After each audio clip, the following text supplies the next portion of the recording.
Onígbèsè The Debtor, ẹ káàbọ̀ sórí ìkànnì yìí. Ẹ̀yin olólùfẹ́ Yorùbá Movie, kí ló dé àwọn ìran búburú? Wọ́n jẹ àjàrà, eyín wá ń ka àwọn ọmọ, wọ́n sì wò sùnsùn, wọ́n jẹ ayé ọmọ, àrọ́mọdọ́mọ wọn, wọ́n jẹ máyé, wọ́n fi sẹ́só nítorí káwọn lè gbáyé, káwọn lè gbádùn adùn ayé. Àwọn ọmọ wa dé, wọ́n bẹ̀rẹ̀ sí ní jìyà. Bàbá jìyà kó tó kú sí bí wọ́n ní bí ìsìn ò bá là, ọmọ inú rẹ̀ ó là. Ìyẹn ọmọ inú ìsìn tó bá serious àbí tó sì tán láti là.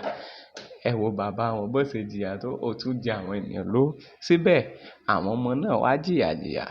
Ọlọ́run ló ní kí wọ́n jáde sí. Nígbà tó ń jáde sí tán kọ́, wọ́n tún ní gbèsè náà kù díẹ̀ láti san. Nítorí ògo àwọn ọmọ òun ni wọ́n ti fi dá májẹ̀mú láti ọ̀dọ̀ àwọn bàbá wọn. Kí ló wá ṣẹlẹ̀? Wọ́n ní kán mú ẹnìkan nínú ẹ̀gbọ́n tàbí àbúrò tí ó fẹ̀mí rẹ̀ lélẹ̀. Ta ni yóò wá fi ẹ̀mí rẹ̀ lélẹ̀ báyìí o fún gbogbo mọ̀lẹ́bí láìsí Jésù Kristi? Àbíbọ̀ Alágbe ó ń bẹ nínú eré. Rónkẹ́ Odùsànyà, Debbie Shokoya, wọn náà wọn ò gbẹ́yìn nínú eré yìí o. Ẹ o, Ọlọ́run má jẹ́ ká bá àwọn ìran burúkú ká bá wọn tò ní o.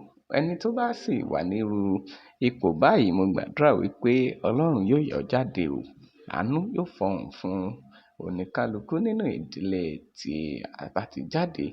Àní ráhùn, àní jẹ́ ṣèṣe erin ká bá wọn jẹjẹ lórí. Ẹ wo, ẹ jẹ́ máa pàdé nínú àwọn múvì tí ó tún tẹ̀lé. Kí ni ó ti ẹ ṣe?